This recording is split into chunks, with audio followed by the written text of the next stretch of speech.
Bismillahirrahmanirrahim. Qala al-musannif rahimahullahu ta'ala wa adama an-naf'a bihi wa bi'ulumihi wa bikum fid dharaini amin radhiyallahu ankum. Wa qala, dan bersabda Rasulullah sallallahu alaihi wasallam, Ightanim khamsan qabla khamsin. Jagalah 5 sebelum datangnya 5 yang lain. Apa itu? Syababaka qabla haramika. Masa mudamu harus kamu pelihara sebelum datangnya masa tua. Wasihhataka qabla saqamika. Saat sehatmu kau jaga, kau pelihara sebelum datangnya sakitmu. Wa faraghaka qabla syughlika. Dan waktu longgarmu sebelum datang kesibukan bagimu. Wa ghinaka, dan jaga kayamu qabla faqrika, sebelum melaratmu. Wa hayataka, dan jagalah hidupmu, peliharalah, manfaatkanlah masa hidupmu qabla mautika, sebelum datangnya kematian kepadamu. Wa qala alaihi salatu wassalamu, dan bersabda baginda Nabi Muhammad sallallahu alaihi wasallam, bajiru bil a'malis salihati qabla an tashghulu. Bajiru, aki-aki sira kabeh, bersegeralah kalian, bil a'malis salihati, dengan amal-amal soleh, qabla an tashghulu, sebelum kalian punya kesibukan. Wasilu, dan sambunglah oleh kalian, alladzi bainakum, yang diantara kalian, wa baina rabbikum, dan antara Tuhan kalian. Dengan cara apa menyambungnya? Bikasrati dzikrikum lahu, dengan memperbanyak zikirnya kalian lahu, kepada Allah subhanahu wa ta'ala. Wa qala alaihi salatu wassalamu, bersabda Rasulullah Nabi Muhammad sallallahu alaihi wasallam, ni'matani maghbunun fihima. Ni'matani, 2 kenikmatan, maghbunun, yang rugi, fihima, pada 2 kenikmatan itu, kasirun nasi, kebanyakan manusia. Apa kenikmatan yang menjadi rugi bagi sebagian manusia? As-sihhatu wal faraghu. As-sihhatu, yaitu waktu sehat, wal faraghu, dan masa longgar atau kesempatan. Qultu, aku berkata, pengarang kitab ini, fal maghbunu fihima, maka kerugian pada keduanya, yakni sehat dan waktu longgar,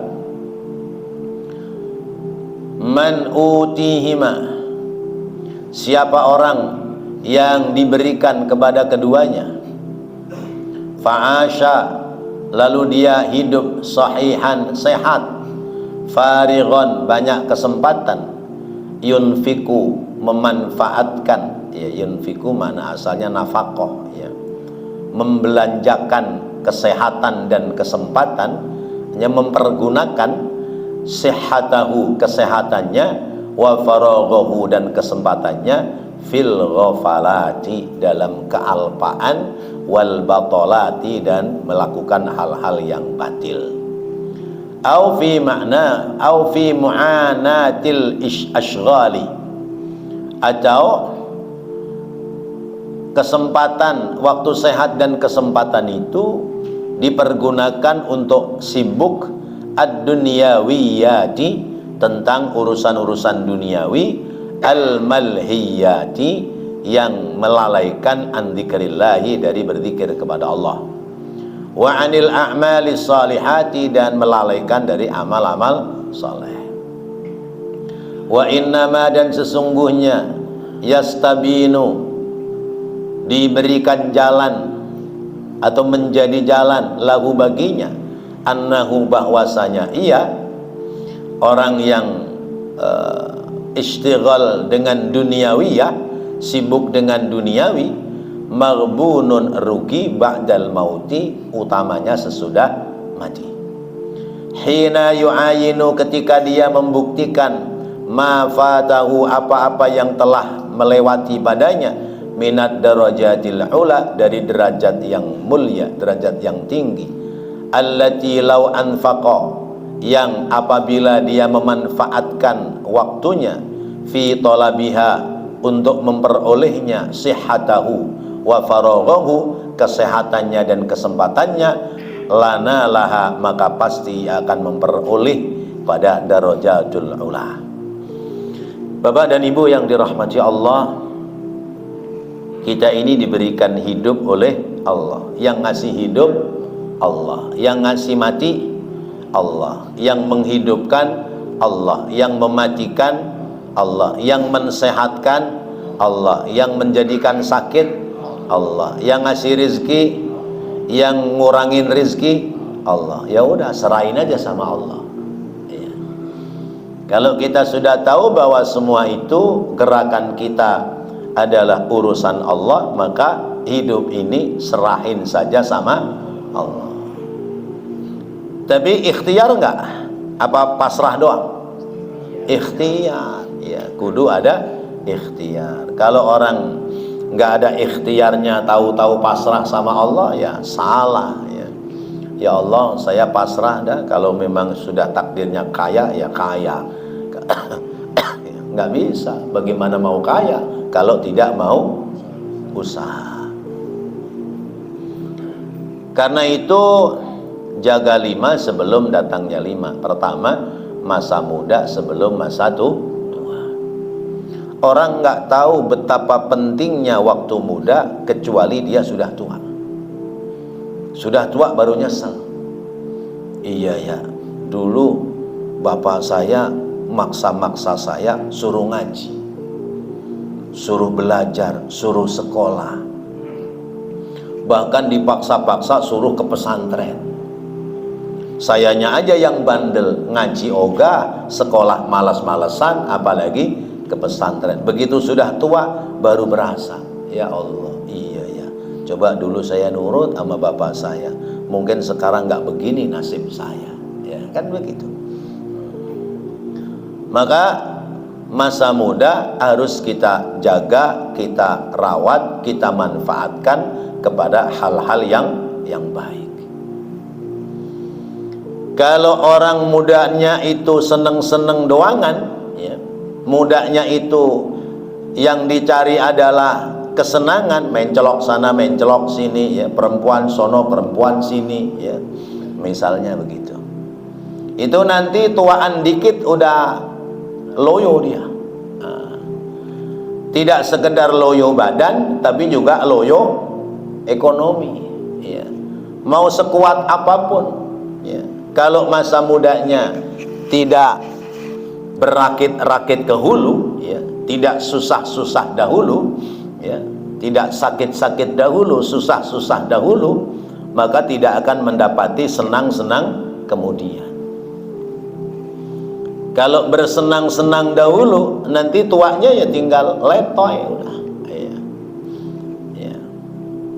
Rumah dulu tinggalan orang tua banyak, kontrakan banyak, ya, dia tidak memanfaatkan untuk cari ilmu, ya, tidak memanfaatkan untuk kebaikan, tapi buat foya-foya aja, buat foya-foya aja. Akhirnya ujung-ujungnya kalau udah mainan obat-obatan, bolak-balik tangkap polisi lagi, tebus lagi, tangkap polisi lagi, tebus lagi. Berapa tuh nebus tangkap polisi obat? Ya nggak mau 5 juta, paling nggak 20 juta, ya, sekian puluh juta. Orang tuanya bela-belain, jual-jualin apa-apa. Orang tuanya sudah tua-tua, udah pada sakit-sakitan, belum juga ada kesadaran dirinya. Ujung-ujungnya buat berobat orang tuanya, jual kontrakan satu buat berobat. Terus orang tua meninggal dunia, harta orang tua habis. Tadinya orang tuanya ngontrakin, ya. Lama-lama ini bocah udah ditinggal oleh orang tuanya, hidupnya ngontrak aja kagak bisa bayar. Ya Allah, ada yang begitu. Na'udzubillahi min dzalik. Kenapa seperti itu? Karena mudanya buat seneng-seneng doang. Kalau mudanya buat seneng-seneng doang, nggak prihatin, nggak berpikir untuk hari tua, nggak berpikir untuk masa tua, nanti di hari tuanya mau minta tolong sama siapa? Ya masih ada orang tua masih bela-belain. Orang tua sudah pada nggak ada, mau minta sama siapa? Saudara ya selama ini udah dimusuhin misalnya ya, kemudian saudara udah pada jauh, hidup dalam kesulitan, ujung-ujungnya mencelok sana mencelok sini, terakhir menceloknya di musola ya. Nah, udah nggak ada tempat di musola kan, nggak ngontrak. Ya Allah, itu karena tidak memanfaatkan masa muda dengan sebaik-baiknya. Maka wahai anak muda, semangati hidup. Mumpung kesempatannya masih longgar, waktu masih luas, cari ilmu setinggi-tingginya. Kalau sudah mendapati ilmu, mendapati pengetahuan, jadilah orang baik, maka pasti akan ada jalan kebaikan. Kalau kita punya kebiasaan lalu jalan kita baik, maka kita nempel di mana aja bisa hidup. Bisa timbang sekedar masang murbaut, tapi dilatih, ditata, lalu kemudian bisa amanah ya, ngelamar daftar di tukang bengkel motor ya. Ya, di situ bisa ngerjain, mula-mula pasang bongkar doang, bongkar pasang ya. Lama-lama bisa nyetel mesin, bisa masang apa, bisa dandanin apa. Ujung-ujungnya kata yang punya bengkel, kamu sekarang udah pinter, udah punya modal berapa, sekarang kalau belum bisa ngontrak, nih saya kontrakin, kamu siap mandiri. Masya Allah, itu akan begitu. Ini yang seringan-ringannya begitu dah ya. Tapi kalau dia punya kebiasaan nggak amanah, kerja kuli bengkel, tiap hari alat-alat bengkel pada hilang ya. Obeng hilang, tang hilang, apa hilang ya, nggak bakal lama dia kerja di situ. Itu namanya mampet rezeki sendiri. Belajar dengan baik, punya keahlian, lalu tata akhlak dengan baik, hidup pasti layak, pasti bisa hidup. Bisa ngurusin diri, ngurusin keluarga, ngurusin rumah tangga, pasti bisa. Syaratnya adalah amanah, jaga amanah dengan baik. Orang sepinter apapun, tapi kalau orang itu tangannya panjang, siapa yang mau nyuruh? Jangan nyuruh dia, percuma ya. Suruh masang batu bata, beli semen juga, semen beli 3, ngomongnya 10. Jaga, pelihara waktu masih muda, manfaatkan sebaik-baiknya, jangan sampai nyesal nanti di hari tua. Wasihataka qabla saqamika, jaga waktu sehatmu sebelum sakitmu. Hidup ini urusannya tidak sekedar badaniyah semata, tapi hidup ada urusan roh, jiwa. Nah, nata roh ini susah, Pak. Kalau menata badan gampang ya. Kalau badan bau, mandi. Habis mandi, baju kotor, ganti baju yang cakep ya. Berhias, berminyak, pakai minyak wangi, perlente udah ya, ganteng. Tapi bagaimana nata jiwa, nata hati, Masya Allah, sulit luar biasa. Dan itu melalui proses, harus melalui proses. Banyak orang-orang yang secara badaniyah sudah bagus, kesehatan ada, tapi roh jiwanya butuh bimbingan ya. Butuh bimbingan. Sehingga ketika bimbingan sampai kepada jiwa, orang itu melangkah menuju ibadah menjadi ringan, menjadi enteng. Berapa banyak orang yang secara fisik gagah, sehat, rezekinya ada, mampu, ya. Tapi untuk urusan jiwa, Masya Allah, ada keterbelakangan. Ujung-ujungnya apa? Allah panggil untuk ibadah, dia tidak berangkat untuk ibadah. Orang yang berani melanggar sholat, orang yang tidak mau mengerjakan sholat, berarti menentang perintah Allah. Allah perintahkan aqimus sholat, dirikanlah sholat. Dia tidak mau melaksanakan sholat. Maka orang yang meninggalkan sholat dengan sengaja, kejahatannya lebih jahat dari iblis. Lu kenapa? Iblis diperintah oleh Allah hanya untuk hormat kepada Nabi Adam. Iblis diperintah oleh Allah hanya untuk hormat kepada Nabi Adam. Iblis menolak, maka dilaknat oleh Allah. Manusia diperintah untuk menyembah kepada Allah, dia menolak, dia tidak mau melaksanakan ibadah kepada Allah, berarti dia lebih jahat daripada iblis.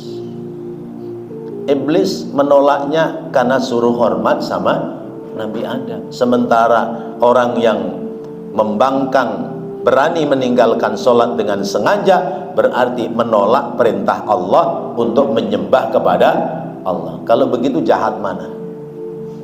Jahat manusia apa jahat iblis? Lebih jahat manusia. Padahal sholat itu bukan untuk Allah, sholat itu untuk diri kita sendiri. Kembali keuntungan sholat adalah untuk diri kita sendiri. Karena aqimis sholata li dzikri, dirikanlah sholat supaya kamu ingat kepadaku. Maka sholat itu cara mengingat Allah yang terbaik. Ketika kita sholat, maka Allah pun akan berterima kasih kepada kita. Maka Allah memberikan keberkahan hidup lewat ibadah sholat kita yang sudah istiqomah 5 waktu. Maka waktu banyak kesempatan, ya, waktu kita sehat, ayo kita manfaatkan untuk berbuat kebaikan. Jangan nunggu nanti kalau sudah datang sakit. Kalau sudah datang sakit baru ngomong, ya Allah, saya pingin ibadah, pingin sholat. Badan buat berangkat ke musola udah nggak mampu. Bagaimana ya Allah? Kata Allah, nah lu kemarin waktu sehat kemana aja? Sekarang giliran sakit mau ibadah. Gunakan kesempatan sehat untuk mendekatkan diri kepada Allah sebelum datang sakit. Orang tidak tahu betapa berharganya sehat ketika dia sedang sehat. Tapi ketika dia sakit baru tahu betapa berharganya orang sedang dalam keadaan sehat. Coba Bapak tiap hari makan enak sekalipun oseng kangkung sama tempe goreng. Kenapa bisa makan enak? Karena mulutnya sehat, giginya sehat. Yang sakit gigi apa gusi? Orang suka bilang, kenapa sampai sakit gigi? Mosok gigi sakit. Yang sakit gusi. Cuma udah kandung jadi bahasa. Ya, coba kita sakit gusi. Nah, kayaknya asing kalau ngomong sakit gusi ya, karena biasanya sakit gigi. Coba kita sakit gigi, iya, boro-boro oseng kangkung sama tempe goreng, iya, ayam sayur juga nggak enak karena giginya tidak bisa buat gigit, buat ngunyah. Masya Allah, tuh betapa gigi ini ya nikmat ya. Di saat kita sakit, saat sakit baru merasakan betapa nikmatnya gigi sehat. Begitu pula ini badan. Cuman kadang-kadang waktu sehat kita manfaatkan tidak untuk ibadah kepada Allah. Rugi kita. Wa faraghaka qabla syughlika, ya, sempatmu sebelum sibukmu. Gunakan waktu-waktu longgarmu sebelum datang waktu sibuk. Kita banyak kelonggaran dalam 24 jam ya, utamanya yang sudah sepuh-sepuh ini ya, sudah nggak banyak aktivitas ya. Maka jadikan kesempatan kita untuk mondar-mandir mendekatkan diri kepada Allah. Kalau waktu kita sudah longgar, kesempatan ada, setiap datang waktu sholat, berangkat kita ke masjid, ke musola terdekat. Nanti masuk waktu lagi, berangkat lagi, terus gitu. Nah, itu namanya menggunakan kesempatan dengan baik. Sebelum nanti datang kesibukan. Kesibukan kita itu bisa kesibukan karena banyak harta, bisa juga kesibukan karena urusan-urusan lain, bisa juga kesibukan karena sudah banyak penyakit di badan. Sibuk karena harta ya, lagi banyak proyek ya. Orang kalau lagi banyak proyek ya sering tidak di rumah ketimbang di rumah. Si itu kemana? Oh, lagi ada proyek di Ciledug. Iya, berapa hari dia nginep di sono. Ya kalau di sono dia bisa ibadah. Kalau enggak, rugi kita. Mengejar dunia, ya, tertinggal urusan akhirat. Kenapa itu dia lagi enggak nongol-nongol ke musola? Oh, dia lagi jadi tim ses. Sebentar lagi mau nusuk kita ini. Dia lagi jadi tim ses. Tim ses nomor berapa? Wah, tahu dah nomor berapa. Semuanya diambil ya. Maruk amat, nomor 1 dia ambil, nomor 2 dia ambil, nomor 3 dia ambil. Maruk amat katanya. Lagi sibuk jadi tim ses. Ngapa dia kagak adzan tadi zuhur? Lagi bagi-bagi sembako murah. Asar ngapa dia kagak kelihatan juga? Belum rapi urusannya. Ya Allah ya. Urusan dunia yang seperti itu urusan remeh-temeh, urusan kecil. Tapi urusan yang besar sesungguhnya adalah urusan at-taqarrub ilallah, mendatangi ya, panggilan-panggilan Allah ya. Maka saya sampaikan di majelis yang lain bahwa azan itu adalah magnetnya Allah. Kalau orang itu dengar azan lari, berarti dia besi-besi yang berkualitas, mengejar magnet ya. Magnetnya besar, besinya kecil-kecil. Begitu magnet ditempelkan, maka besi ngejar. Tuh, azan itu magnet ya. Kalau kita besi yang berkualitas, pasti ngejar. Kalau besinya, kadar besinya kurang bagus, ya datang tapi pasti telat ya. Oh, udah zuhur loh. Ya Rina, baru juga azan zuhur, ntar di rumah juga bisa. Nah, itu telat. Itu berarti kualitas besinya, kadar besinya rendah. Apalagi yang nggak ada kadar besinya, nggak bakalan ketarik sama magnet azan ya. Apa itu nggak ketarik sama magnet azan? Nah, batu ya. Batu biar kata magnetnya digoyang-goyangin juga menengai di situ, cing-cing aja, cicing wae di ditunya, diem-diem aja di situ, nggak bergerak-bergerak. Oh, belah saya ini magnetnya kuat ya. Masya Allah, kita kalah semua, pakai ubel-ubel aja kita kalah sama dia. Masya Allah. Nah, jadi kita ini besi yang berkualitas, apa besi yang kualitasnya rendah, atau jangan-jangan kita bukan besi, jadi nggak ketarik sama ya magnet. Ayo, waktu masih ada kesempatan, sebelum datang kesibukan. Sibukmu apa? Sibuk beli obat ya. Beli obat lagi, karena sudah mulai banyak penyakit ya. Ngilu-ngilu beli obat, apa tuh, begelino ya. Begelino hilang ya napas ngos-ngosan, sesek napas, beli lagi obat, ganti lagi, pala pusing, kunang-kunangan, terus muter. Itu namanya kesibukan. Iya, ya Allah. Ya.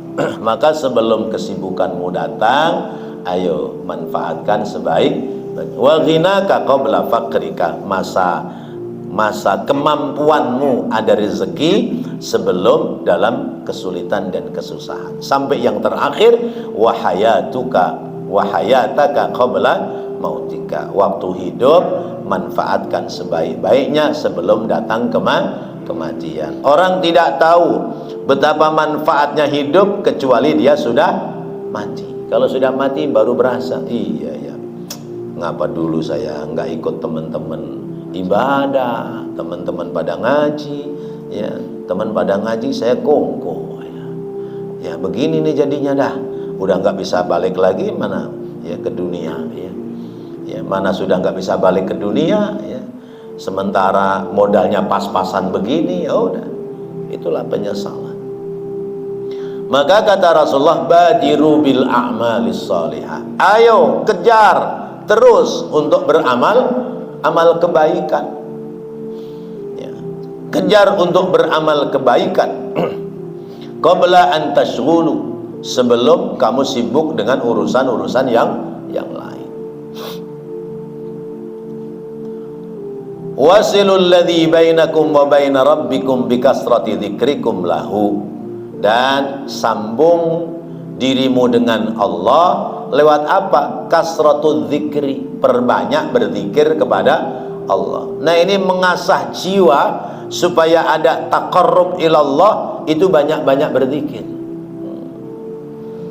Mengasah jiwa untuk supaya tekatan mendatangi panggilan-panggilan Allah adalah perbanyak berzikir. Hayya 'alas shalah,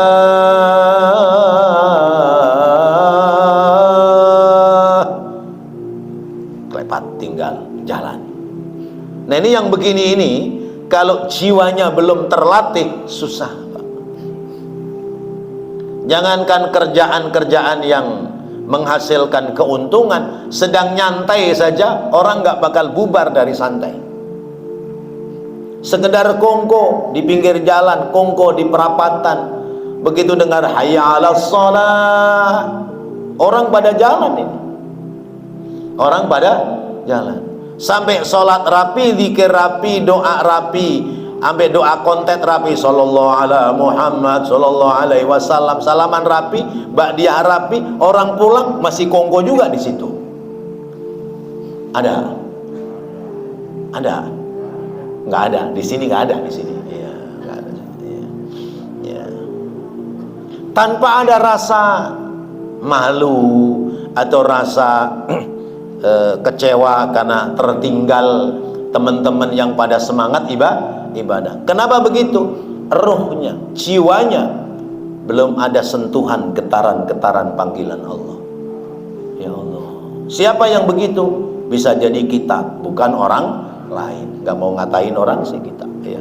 Yang kita katain ya diri kita sendiri. Maka kalau kita yang sedang ada di tempat kumpul-kumpul begitu, kalau sudah datang panggilan, masuk waktu, ayo udah dipanggil kita, jalan dah, ntar gampang kita terusin dah. Nah, paling tidak kita bergerak begitu, ya. Biarin temennya bilang, lu aja dah sono, gua nitip, ntar bagi-bagi pahalanya ya, enak aja. Ya, biarin aja, kita jalan-jalan aja. Kita kudu ngasah diri kita begitu, ngasah teman-teman kita supaya seperti itu. Di masjid, Pak, di masjid masuk waktu sholat, ya, saya lagi namu di satu tempat, ya, di itu rumah orang. Saya ngajak tamunya untuk sholat jamaah ke masjid. Di samping masjid itu orang lagi ngobrol kongko, ya. Ada kopi, ada rokok, ya. Di situ ada ayam jago tuh dikurungin berapa gitu, mungkin karena hobinya main ayam jago kali ya. Ya. Dari azan kita pada wudhu, orang-orang pada datang sholat, ya. Datang pada sholat, zikir, bubar rapi, masih kongko di situ juga. Coba Masya Allah. Berarti jiwanya nggak ada panggilan untuk ibadah. Masya Allah. Apa ada malu-malu sedikit kek? Ayo tuh orang pada sholat, kita pindah deh. Kagak. Iya, nggak ada bubar-bubarnya. Orang pada sholat, dia nongkrong aja di situ. Rokokan kelepas, kelepus. Kata saya, Masya Allah, ini orang belum ada panggilan jiwanya untuk bisa mensegerakan menuju panggilan Allah.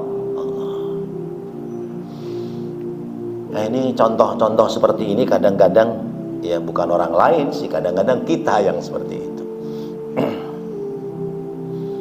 Wasilu alladzi bainakum wa bain rabbikum bi kasrati dzikrikum lahu. Rasulullah bersabda, dua kenikmatan yang sering disia-siakan oleh manusia, dua kenikmatan yang sering menjadi sebuah kerugian bagi manusia, apa? As-sihhatu wal faragh, ya. Sehat dan kesempatan. Badan sehat, kesempatan ada, kenapa enggak dimanfaatkan untuk ibadah? Maka itu adalah kerugian yang besar. Kerugian yang besar. Allah berikan kita sehat, Allah berikan kesempatan kita untuk ibadah, tapi kita meninggalkan ibadah. Nggak ngomongin orang lain, ngomongin kita kadang-kadang seperti itu. Ya Allah. Atau mungkin dia ibadah, tapi tertinggal dengan orang lain. Biarin dah, ntar dah sholatnya di rumah. Tuh orang-orang udah pada pulang dong. Ya biarin dah, ntar aja sholat di rumah. Sholat di rumah, jamaah apa sendirian kalau di rumah? Sendiri. Kalau ke masjid musala jamaah. Kalaupun sudah telat tetap ada pahala berjamaah. Sebab kata Rasulullah begini, orang yang berangkat ke masjid untuk sholat berjamaah, maka Allah ampuni dia punya dosa. Ghufira lahu ma taqaddama min dzambi. Diampuni dosa-dosa yang lalu. Siapa yang datang ke masjid kebagian separuh, datang sholat duhur, udah tinggal 2 rakaat terakhir, dia datang bermakmum, ya.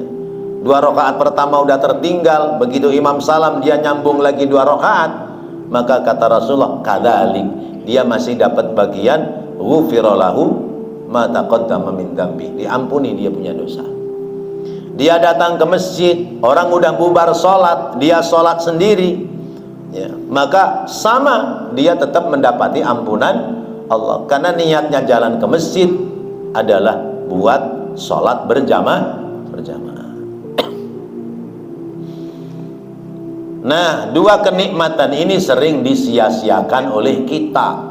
Kita sering menyia-nyiakan waktu, banyak kesempatan, badan sehat, tapi kita tidak manfaatkan untuk ibadah. Maka kata Al-Habib Abdullah bin Alwi Al-Haddad dalam kitab ini, fal maghbunu fihima man utihima fa'asha sahihan farighan yunfiqu sihhatahu wa faraghahu fil ghafalati wal batalati. Ya. Dia menyia-nyiakan dua kesempatan, yaitu kesehatan dan kesempatan untuk melaksanakan kebaikan, tetapi waktu kesempatan itu digunakan untuk al-ghafalat wal batalat, ya, untuk melalaikan, ya, dan untuk melakukan perbuatan yang batil. Melalaikan itu seperti apa? Adalah al-ishtighal ad-dunyawiyah, lebih sibuk kepada urusan-urusan dunia. Itu namanya kita lalai, ya, ghafil, ya, ghafil, ya. Maka jangan pada main gaple, karena gaple itu dari ghafilin, ya. Ghafilin menjadi gaple. Gaple itu melalaikan kita dari ibadah kepada Allah. Gaple itu melalaikan waktu kita pada kesempatan untuk berbuat kebaikan. Orang baca Quran seperempat jam kuat nggak? Ya, ngantuk. main gaple setengah malam kuat gak?